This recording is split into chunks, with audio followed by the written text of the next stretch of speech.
I welcome you out on a day where we celebrate those that have taken the time out of their lives to serve our country as veterans. And we also want to note those families who also took time out. So today I want to bring up Bill Schaefer. You didn't need that, did you, Joe? Yeah. It will be a short speech. I'll keep this just Keep it short. It is my privilege to be the chaplain for the Military Veterans Club. Would you stand and remove your hat? If you cannot stand, remain sitting, please. The Veterans Club at Valencia Lake. Lord, help us all the days ahead to do our part to continue to make this great country and to work to make our community of Valencia Lake a better place for all. Amen. Please remain standing for the Pledge of Allegiance. If you are a veteran, would you salute the flag for the Pledge of Allegiance? Joe. For those of you who don't know, Joe did in fact serve our country for 20 years in active service. Joe served in many different bases, performing many different duties, and Joe has a wealth of sea stories. Navy guys call them sea stories. I don't know what Air Force guys call them. Sea stories. Still sea stories. So let me invite Joe up. Joe's going to give us some thoughtful things to think about as we walk through our day. And please keep in mind veterans, not only today, but all through the year. And thank those that have given their service when you see them in the public. Thanks, everybody. Thanks, everybody, for coming out this morning. I want to thank all of the members. I was going to run down a list of names, but all of the members of the Veterans Club board, all the leaders that are, it takes a group to get everything going, and I really appreciate all their help. The origins of Veterans Day, it's just tradition and appropriate to review how Armistice Day, which had later become Veterans Day in 1954, proper and right to honor our World War I veterans, which is where this all came from. At the 11th hour of the 11th day of the 11th month of 1918, the armistice, ending the armed conflict of World War II, went into effect, bringing an end to an industrial warfare on a massive scale that devastated Western Europe. Most historians agree that it also knocked Western civilization off the rails, and the results of which was felt through the 20th century to this very day. America came late to World War I in 1917, but the deployment in 1918 in France of American forces was critical to turning the tide of the war, stopping the last great German offensive and ultimately driving the German army into defeat. In 1918, President Wilson declared November 11th as Armistice Day, a day in which we honor all American veterans. Later in 1926, Congress passed a resolution for an annual observance of Armistice Day, and in 1938, it became a national holiday.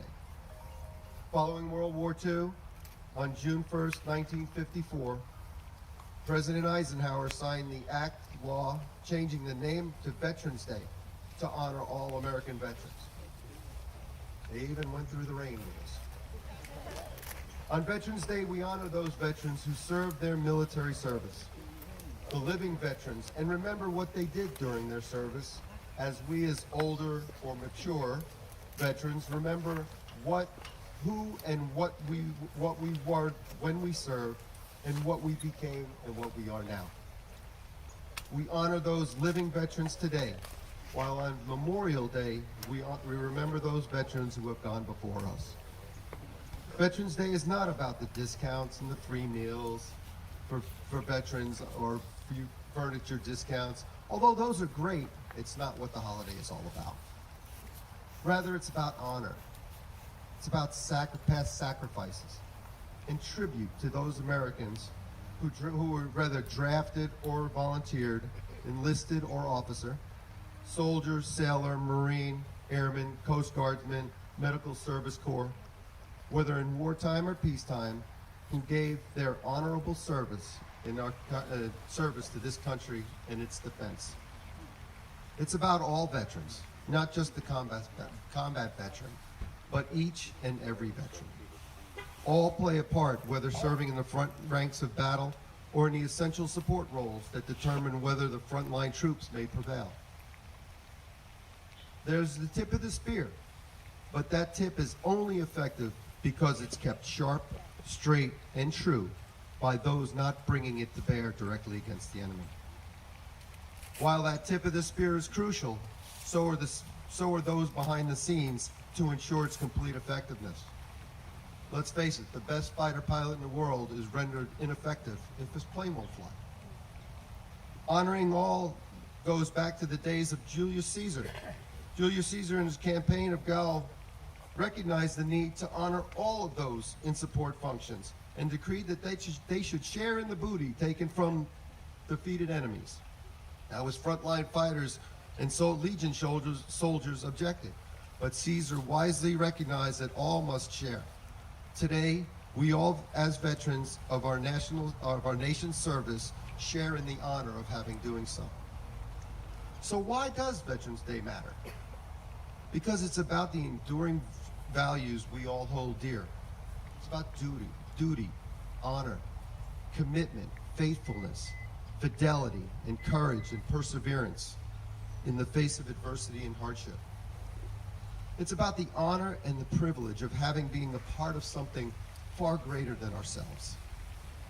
It's about the commitment that we as veterans made to each other and the compact that our nation made to us for our veterans, our military service. It's about the young men and women, often barely of legal age, who honored the country's call and volunteered for military service.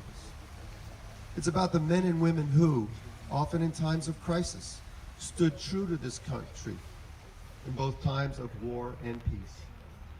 It matters because Veterans Day is all about the Americans, whether enlisted or officer, whether volunteer or drafted, in all branches, who, whether in wartime or peace, during the long Cold War, that gave themselves, honored their commitment of service to something greater than their own personal interests and desires, and gave of their youth in some of the best years of their lives. It's a day to honor patriots, whether they served in battle or in support roles, that determine whether troops,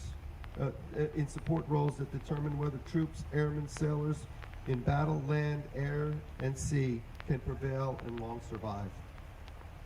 Veterans Day remains important to this very day, to this nation, and to those who served, because military service, if it was not the hallmark event of their lives, it ranked near the top after God, marriage, and children.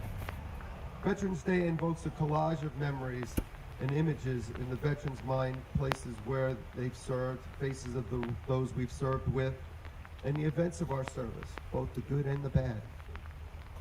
And for older veterans, we remember times of our youth. Today, our men and women on active duty serve in the defense of these same precious rights and values, which are the foundation upon which this nation rests.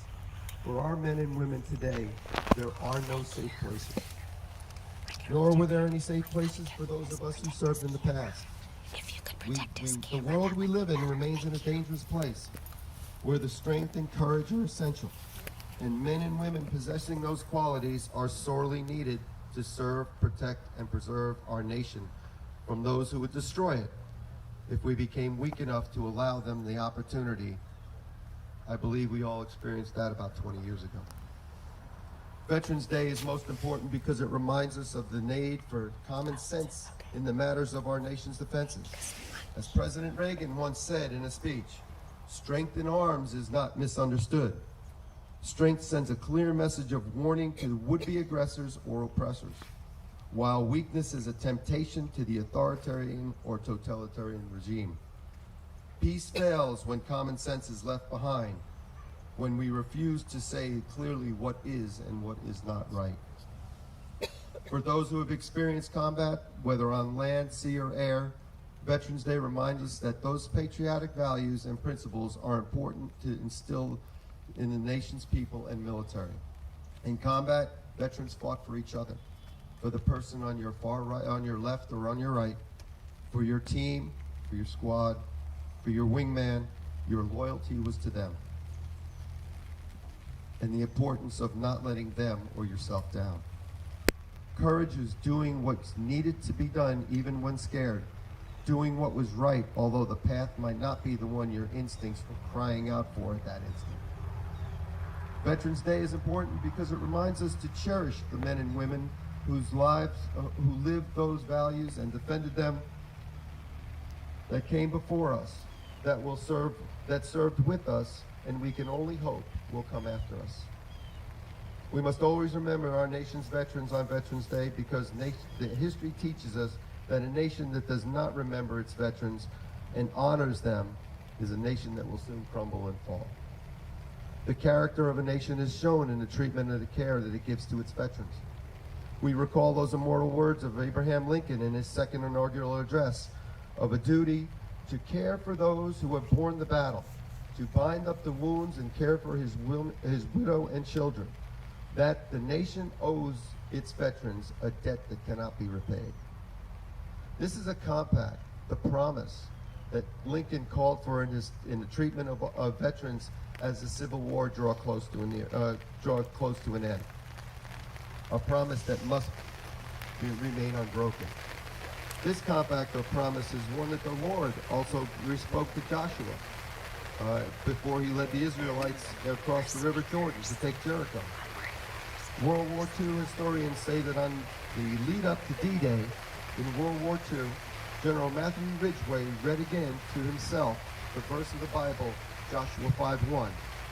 As I was with Moses, so I will be with thee. I will not fail thee nor forsake thee. Be strong, be of good courage.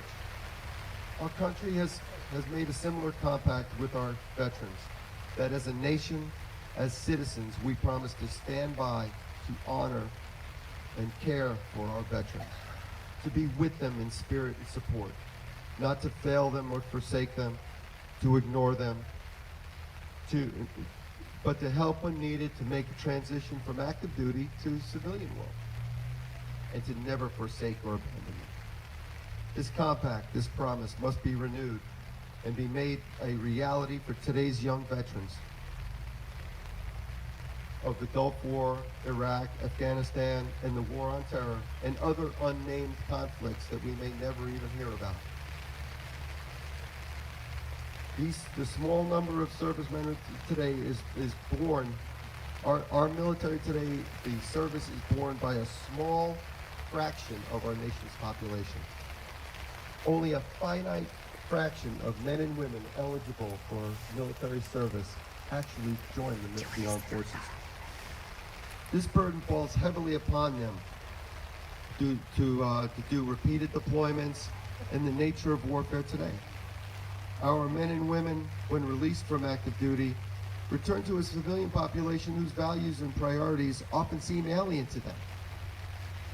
A society whose values are often stark contrast to conflict with those values and principles ingrained in our military personnel. That brings me to a more somber note. As I close, it's been said that 22 veterans commit suicide every day. Now that number may be contested, but suffice to say, any veteran suicide is too many. Our recent conflicts have identified a condition, PTSD, that we know has affected veterans from all conflicts, but we never had a true diagnosis. In the past, it was known as possibly shell shock or something else by different services. Whatever the name, this deadly condition is taking our veterans away at an alarming rate. So what can I do about it, you might ask? Well, unless you're in the medical field and deal with this specific condition,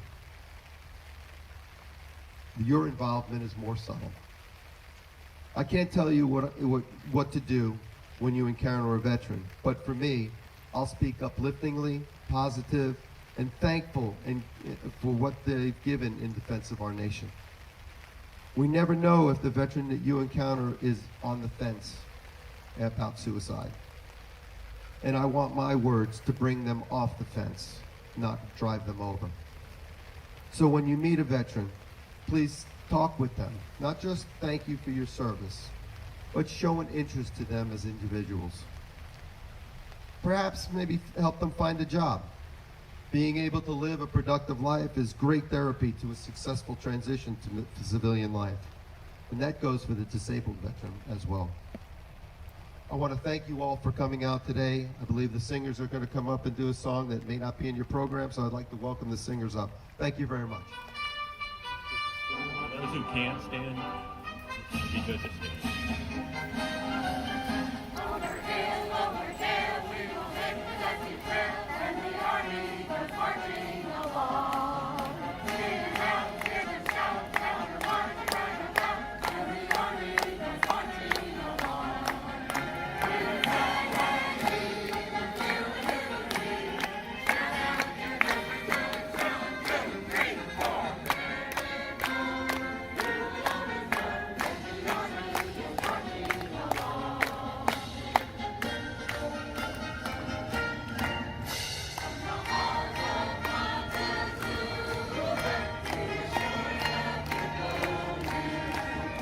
We will fight.